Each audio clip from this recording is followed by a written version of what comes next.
दोस्तों, अगर आप और अच्छी नींद चाहते हैं तो हमारी प्यारी सी ऐप नींद को इंस्टॉल करें। इस ऐप पर आपको एक्सक्लूसिव स्लीप स्टोरीज़ मिलेंगी और आप बिना यूट्यूब प्रीमियम के भी इन स्टोरीज़ को बैकग्राउंड में सुन सकेंगे। इंस्टॉल करने के लिए आप हमारी वेबसाइट neend.app पर ज़रूर आइए और अच्छी कहानियाँ, स्लीप म्यूज़िक, कुछ टिप्स सुनने के लिए इस चैनल को सब्सक्राइब कीजिए।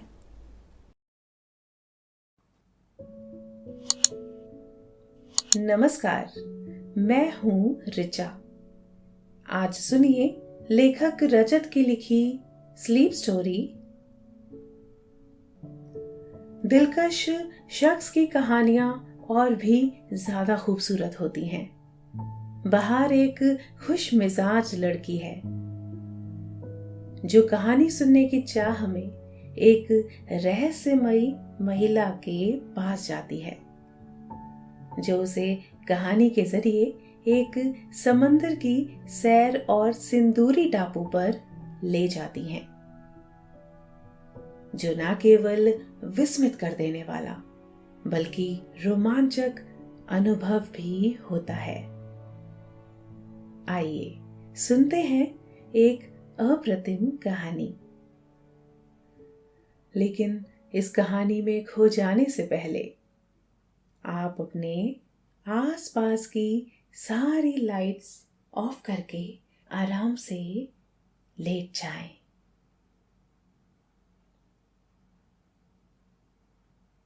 अपनी आंखें धीरे से बंद कर लीजिए। अब थोड़ा सा अपने शरीर को आराम दीजिए। थोड़ा और आराम। अपने शरीर को बिल्कुल ढीला छोड़ दीजिए। कोई टेंशन नहीं, कोई तनाव नहीं। अपने दिमाग में चल रहे सभी विचारों को, चिंताओं को त्याग दें। एक शांति सी महसूस करें। सब नेगेटिव पॉजिटिव विचारों को धीरे धीरे निकाल दें। हाथों को सीधा करके अपनी कमर के साइड में रख लीजिए। अपनी सांस पर ध्यान लगाएं।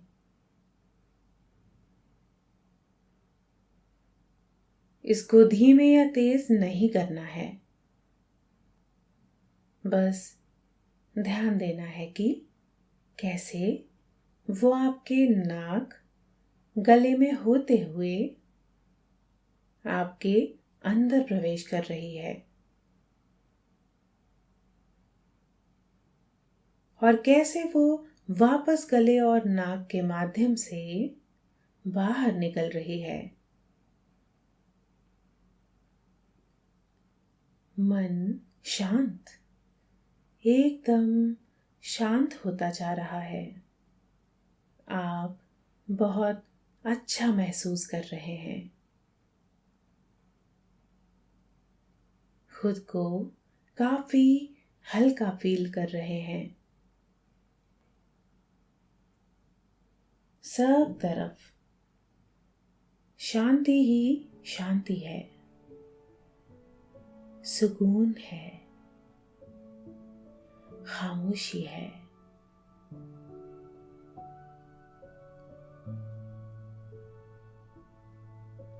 खुद को हवा के हवाले कर कर वो उड़ती चली गई।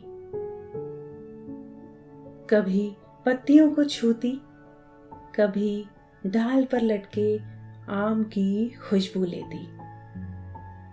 झूले पर बैठकर वो अपनी आंखें बंद कर लेती और महसूस करती जैसे वो दूर गगन में उड़ रही हो।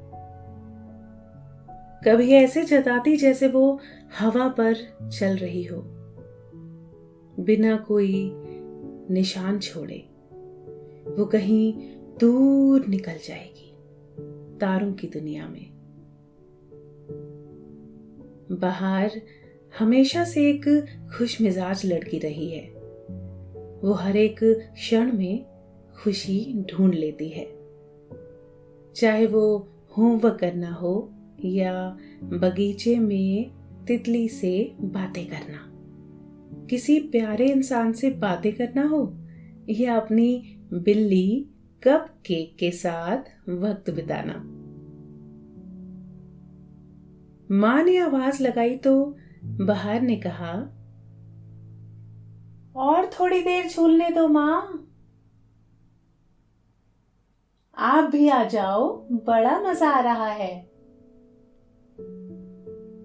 और फिर हमेशा की तरह बहार की बात कौन टाल सकता है।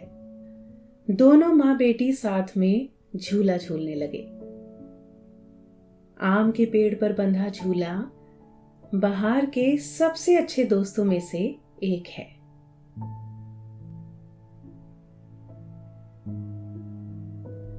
वक्त ने कई सुंदरतम रूप बदले, कई बरस बीते। वक्त ने हसीन करवट ली और देखते देखते 20 साल बीत गए। बहार आज भी अपने बचपन की तरह एक आनंदित लड़की है। वो आज भी अपनी आंखें बंद कर आसमां की सैर पर निकल जाती है। मां के साथ खेलती है, झूला झूलती है, तितलियों से बातें करती है, और जब वो कुछ नहीं करती तब वो किताबों में खोई रहती। बहार का जीवन उसके नाम की ही तरह आनंद की खुशबुओं से भरा पड़ा है।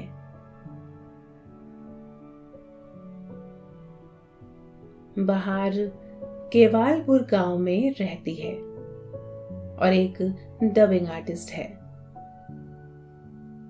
और उसके माँ बाप किसान हैं। बहार का घर चारों तरफ से खेतों और पेड़ों से घिरा हुआ है।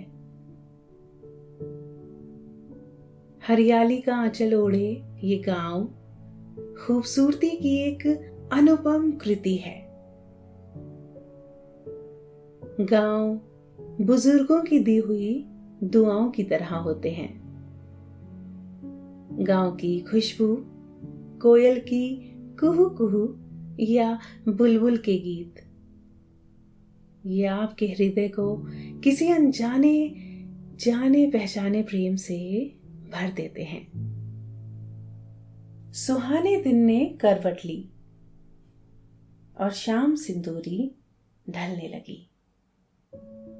बहार माँ बाबा के साथ भोजन कर अकेले ही टहलने निकल गई।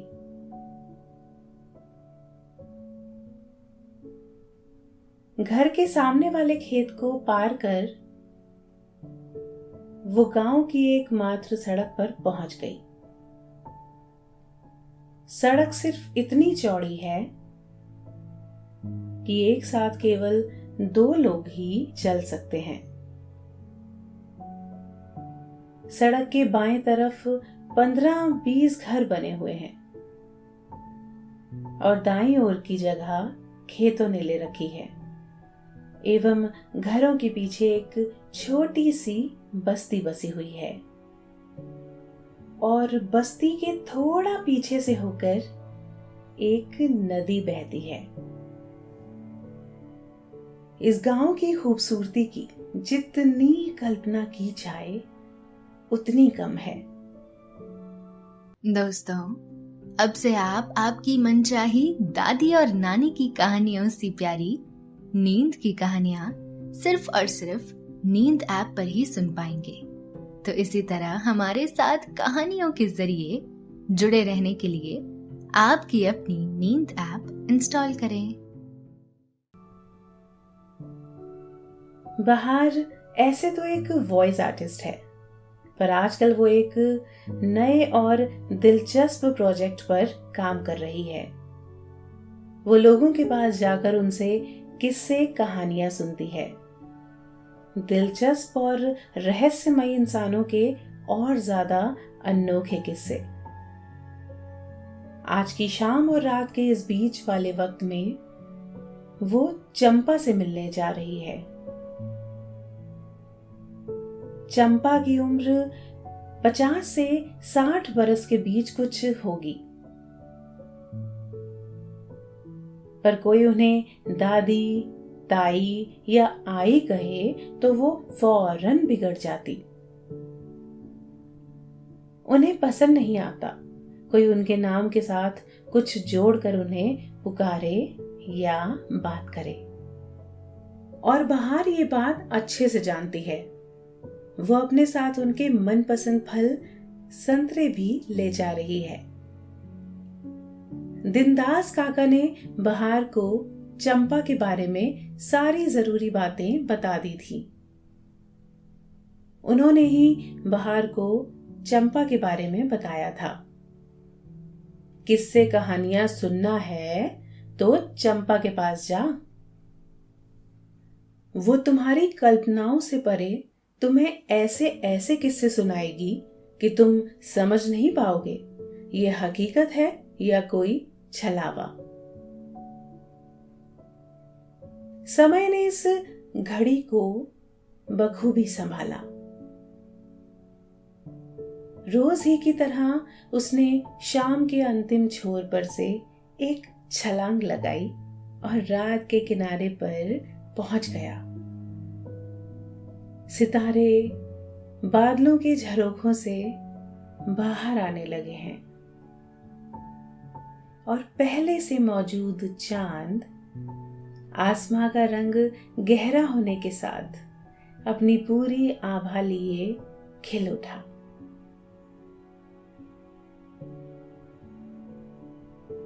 बहार चंपा के घर पहुंची, जो बस्ती के आखिरी कोने पर बिल्कुल अलग थलग नीम के दरख्तों के पीछे है, जहां से नदी बहती हुई साफ नजर आ रही है।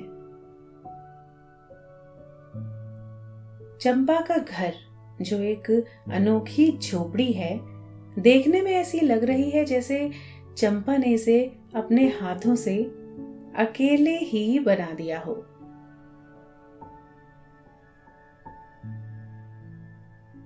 घर का दरवाजा खुला है और देखने पर कोई दिखाई नहीं दे रहा था।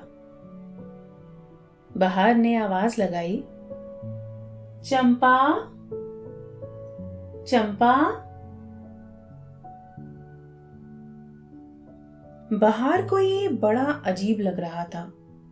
अपने से बड़ी होने के बाद भी उन्हें उनके नाम से पुकारना।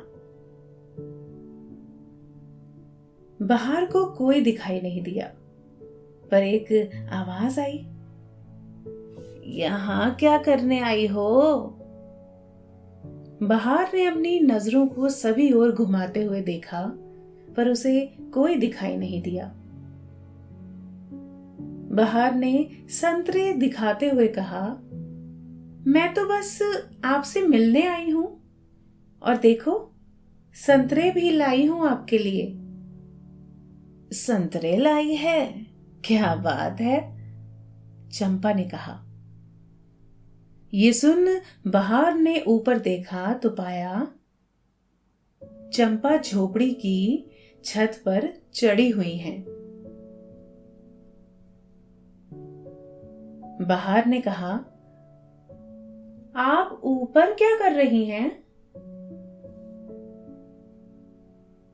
चंपा ने कहा, बस छत की थोड़ी सी मरम्मत कर रही थी।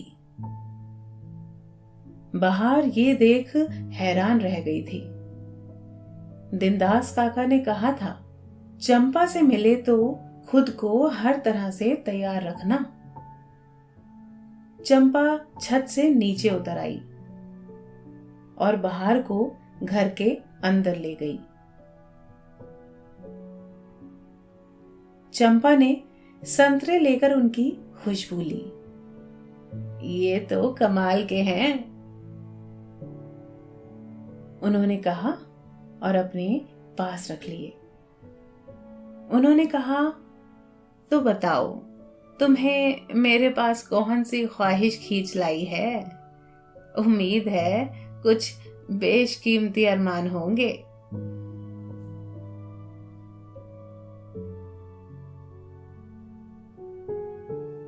दूज के चांद जैसी मुस्कान, नीली आंखों वाली चंपा की जुल्फें बेहद घनी और काली हैं, जैसे रात के साए को मसल कर बालों पर रंग लिया हो।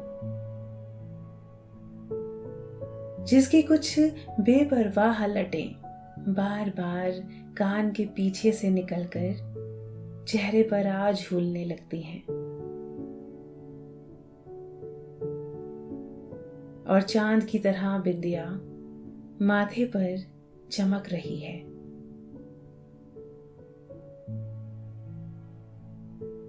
दाईं आंख के पास एक तिल है, उसी तरह दाईं होठों के पास भी एक तिल है, जैसे नदी के दो किनारों पर पंछी एक दूसरे की राह तक रहे हों। नीली आंखें खूबसूरत ज्यादा हैं या रहस्यमयी ज्यादा है, यह अंदाजा लगा पाना थोड़ा मुश्किल है। बहार ने कहा, कहानियों की तलाश इसी वजह से आपके पास आई हूं। मुझे कोई किस्सा सुनाइए। चंपा ने सोचते हुए कहा, किस्से कहानियां ये चुन पाना तो मुश्किल है। आसमां में तारों की तरह हैं ये तो। उसमें से कौन सा तारा तुम्हारे हाथों में रख दूं? बहार ने कहा, जो आप चाहें, आखिर है तो सभी तारे ही। चंपा सोचने लगी। बहार की ओर एक टक देखते हुए जैसे कहानी का पता उसके चेहरे पर ही लिखा हो। चंपा ने कहा, एक बार की बात है, मैं समंदर की यात्रा पर गई थी। चंपा की आवाज में पिरोए शब्दों को सुनकर बहार उनकी नीली आंखों में से होकर सीधे समुंदर की ओर निकली। बहार ने देखा, समुंदर भी चंपा की आंखों की तरह ही गहरा और नीला है। आसमां से चांद सितारे अपना रंग उस पर जमाने की कोशिश कर रहे हैं।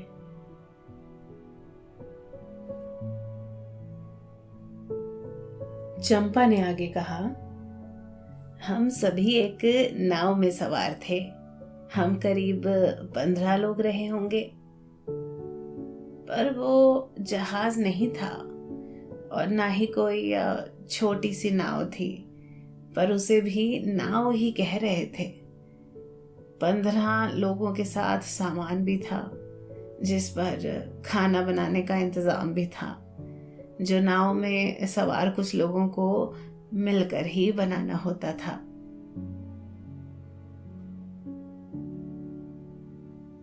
उस रात समुंदर की लहरें इस तरह उठ रही थीं जैसे चांद के गाल को छूकर ही मानेंगी,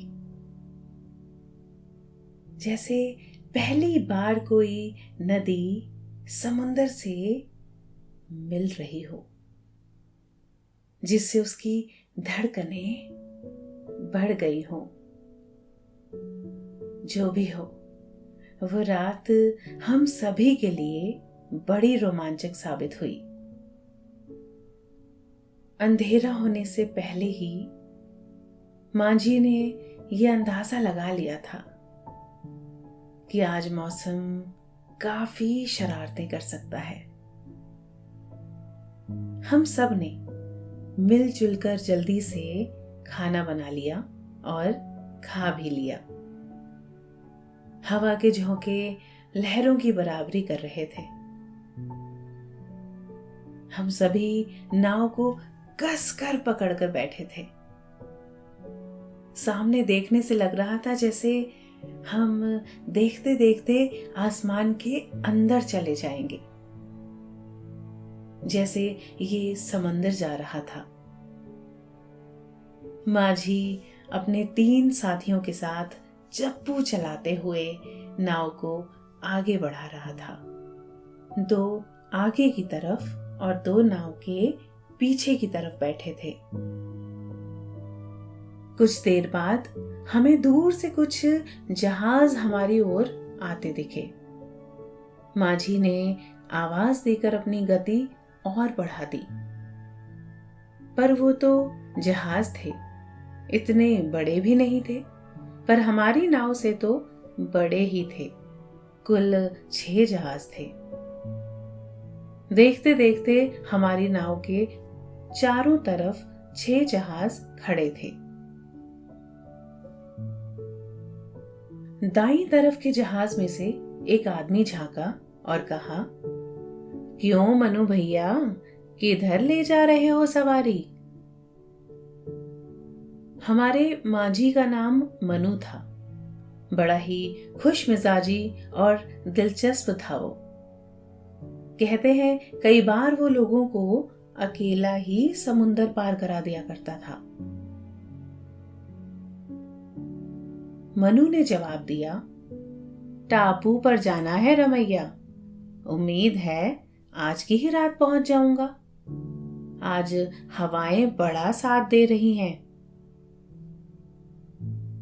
जहाज पर से रमैया ने कहा, दोस्तों, अब से आप bedtime stories, guided meditation, relaxing music, इन सब का आनंद नींद ऐप पर ही उठा सकते हैं। मेरे जहाज पर आ जाओ। नाव मेरे जहाज से बांध देते हैं, मौसम और भी ज्यादा बेकाबू हो सकता है। हम सब भी टापू पर ही जा रहे हैं। माझी ने उसकी बात मान हम सभी को जहाज पर चढ़ाना शुरू किया और नाव बांधकर ऊपर चढ़ा ली। जहाज बाहर से जितना छोटा लग रहा था, अंदर से उतना ही बड़ा था। मैं सबसे आगे कैप्टन के पास चली गई और बिल्कुल किनारे पर खड़ी होकर जहाज को समुंदर पर आगे बढ़ता हुआ देखने लगी। सुबह होने से पहले हम टापू पर पहुंच गए, सिंदूरी टापू, जो समुंदर के बीच कहीं पर तो था।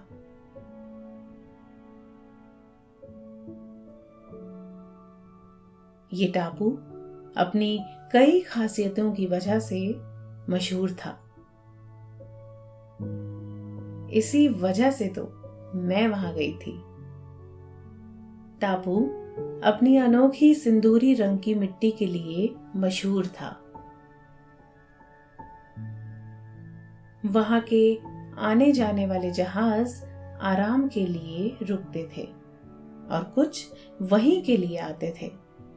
हम सभी अपने अपने ठिकानों पर पहुंचे। मैं जहां रुकी थी वो जगह माला संभालती थी। मैंने माला से पूछा, जो बड़े नाज से अपने हाथों में मेहंदी लगा रही थी, इस टापू की मिट्टी का रंग सिंदूरी कैसे हो गया आई?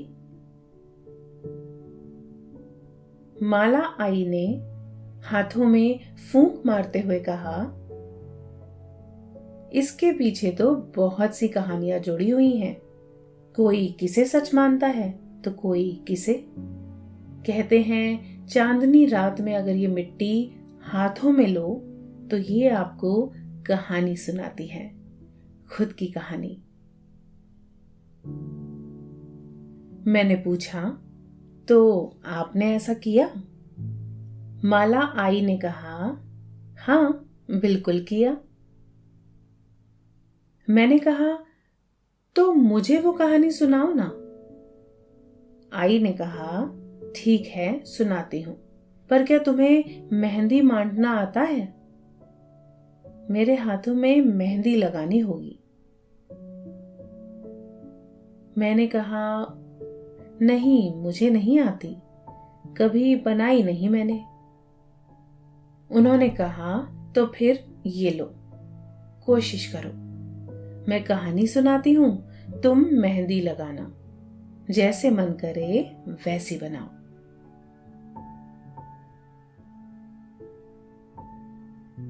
उन्होंने मेरे हाथ में मेहंदी का कोन दे दिया। मेरे मन में जैसा आया मैंने वैसे उनके हाथ मांडना शुरू कर दिए और उन्होंने कहानी सुनाना। तब मैं यहां नई नई आई थी। मेरी ही तरह एक जहाज में? मैंने कहा। उन्होंने बताया, हाँ पर सवारी बनकर नहीं, मैं एक नाविक थी, एक जहाज की। आप खुद जहाज चलाती थी? हाँ, और अब मेरा बेटा चलाता है। वही तो तुम्हें यहां लेकर आया है। उन्होंने बताया और आगे कहा, मुझे किसी से ये बात पता चली। चांदनी रात में मिट्टी हाथ में लेने से ये कहानी सुनाती है। तो मैं चली गई। उस समय यहां ज्यादा लोग नहीं आया करते थे।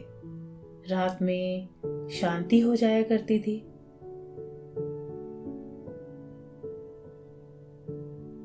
मैं गई। उस रात गगन में चांद पूरा था। मैंने मिट्टी अपने हाथ में ली और चांद की ओर करते हुए अपनी आंखें बंद कर ली। महसूस हुआ हवा के झोंके मुझसे कुछ कहना चाह रहे हैं। मैंने अपनी आंखें नहीं खोली तो मुझे आवाज आई, बिल्कुल धीमी सी आवाज, जैसे कोई मेरे कानों में आकर फुसफुसा रहा हो। उस आवाज ने कहा, एक रात चांद आसमां में दौड़ते दौड़ते इस समंदर में गिर गया था और तैरकर इस टापू पर आ गया था। उसने फिर से आसमां पर पहुंचने की कोशिश की, उछलकर, जिस वजह से उसकी चांदनी यहां बिखरने लगी। वो तो आसमां पर जा पहुंचा, पर यहां ढेर सारी चांदनी बिखेर गया। कुछ समय तक तो यहाँ की मिट्टी सुनहरी रही, फिर पुरानी मिट्टी के रंग और पानी से मिलकर वो सिंदूरी हो गई। दोस्तों, अब से आप bedtime stories, guided meditations, relaxing music, इन सब का आनंद नींद ऐप पर ही उठा सकते हैं।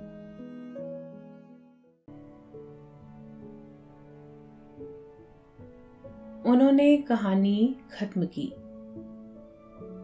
मैं विस्मित अवस्था में उन्हें एकटक देख रही थी। मैंने इतनी कमाल की कहानी आज तक नहीं सुनी थी। आई ने अपने हाथों की तरफ देखकर कहा, अच्छी बनाई है, कुछ नई सी लग रही है।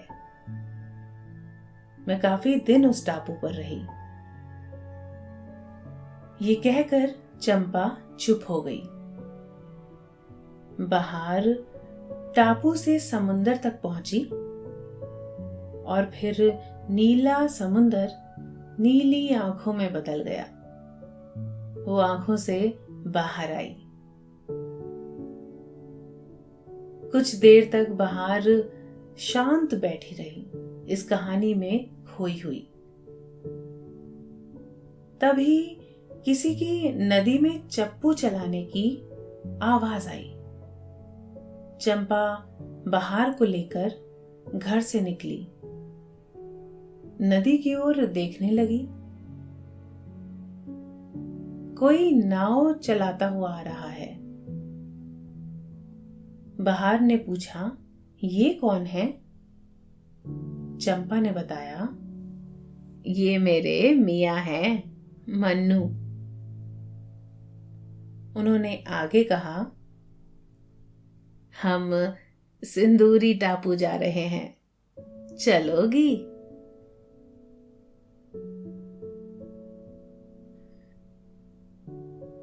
रात के समुंदर से नींद की लहरें आपकी आंखों के किनारे पर आकर टकरा रही हैं। आप खूबसूरत नींद का आनंद ले रहे हैं। शुभ रात्रि।